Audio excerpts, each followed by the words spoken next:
ছোট্ট করে আপনাদেরকে জানানোর চেষ্টা করি। আজকে দেখেন ঢাকায় 08/10/2024 0000676 এইটা ছিল request. Dear applicant, you are request by the embassy to submit your passport. এই যে এই পাসপোর্টটা 2024 সালের 8 মাস 10 তারিখ, 10 মাস 8 তারিখ এই পাসপোর্টটা রেডি ফর কালেকশন আসছে, মানে রিকোয়েস্ট করতেছে পাসপোর্ট সাবমিট করার জন্য। রিটার্ন পাসপোর্ট ছিল 2024 সালের, এই পাসপোর্টটা আবার সাবমিট করার কথা বলতেছে। এই পাসপোর্টটা ভিসা হয়ে যাবে। এই এসএমএসটা কিন্তু আসছে আজকে দুপুরের দিকে এই এসএমএসটা আসছে। আচ্ছা, আরো কয়েকটা পাসপোর্ট আছে যেগুলো রিজেক্ট আসছে। এটা দেখেন, দীর্ঘ অপেক্ষার পর একটা পাসপোর্ট লাতিনা শহর থেকে রিজেক্ট পাইছে, সেটা হলো চট্টগ্রাম ভিএফএস জমা ছিল 07/09/2024, মানে 7 তারিখ 9 মাস সেপ্টেম্বর মাসের 7 তারিখে 2023 সালে জমা দেওয়া ছিল। এই ভাইটা কিন্তু এই যে দেখেন ডাইরেক্ট রেডি ফর কালেকশন আসছে। Year application has been year application is ready to collection. শুধু এটাই না, আরো একটা আসছে নেপোলি শহরের, ইটালি নেপোলি শহর থেকে নুলস্তা অনেকে রিজেক্ট আসতেছে বর্তমান সময় নেপোলি থেকে। এটা আসছে দেখেন 2023 সালের আগস্টের 14 তারিখ, এটা রিজেক্ট। আর একটা পাসপোর্ট আসছে 2023 সালের, এটা ছিল 2023 সালের 21 তারিখ। এটা রিকোয়েস্ট করতেছে নেপোলি শহরের পাসপোর্টটা সাবমিট করার। এই পাসপোর্টটা ভিসা হয়ে যাবে খুব দ্রুত।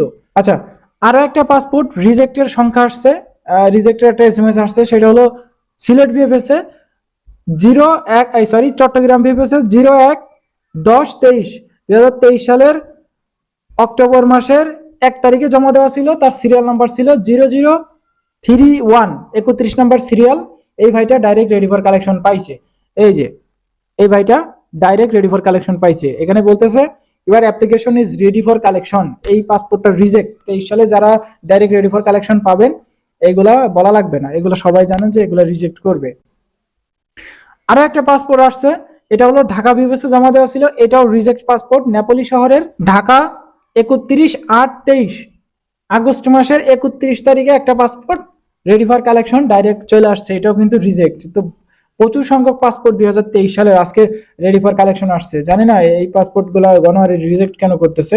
আচ্ছা, আরো একটা পাসপোর্ট, এটা দেখেন, এটা ছিল 2024 সালের নভেম্বর মাসের, তারিখটা ঠিক দেখা যাইতেছে না, এই যে ব্লার করে দিছে, এই তারিখটা ঠিক দেখা যাইতেছে না।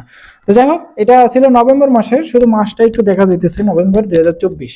আরেকটা passport direct ready for collection আসছে, এটা ছিল স্পন্সর ভিসায়।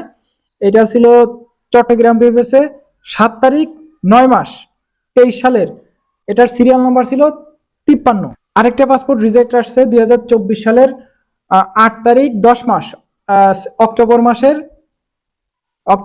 8 তারিখে জমা দেওয়া ছিল 2024 সালের 0060।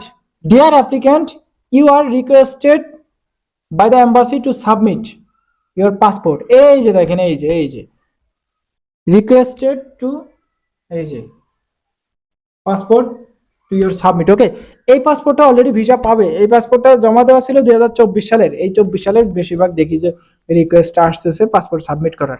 তো যাই হোক, এইরকমই একটা পাসপোর্ট সাবমিটের যে এসএমএস গুলো আজকে কিন্তু কালেকশনের যে এসএমএস গুলা, পাসপোর্ট সাবমিটের যে এসএমএস গুলা, এগুলো কিন্তু আজকে আমরা লক্ষ্য করছি। তাছাড়াও কিন্তু আরো অনেক পাসপোর্ট আছে যেগুলা এখনো পর্যন্ত আমাদের কাছে নিউজ এসে পৌঁছায় নাই। যতগুলো আসছে আপনাদেরকে ছোট্ট করে জানানোর চেষ্টা করলাম। এই ছিল আজকের ভিডিও। দেখা হচ্ছে নেক্সট গুরুত্বপূর্ণ আপডেট ভিডিওতে। ততক্ষণ পর্যন্ত আপনারা সুস্থ থাকবেন, ভালো থাকবেন। মজুমদার ফ্রম ইটালিয়ান ইউরোপ, এই দুইটা ইউটিউব চ্যানেল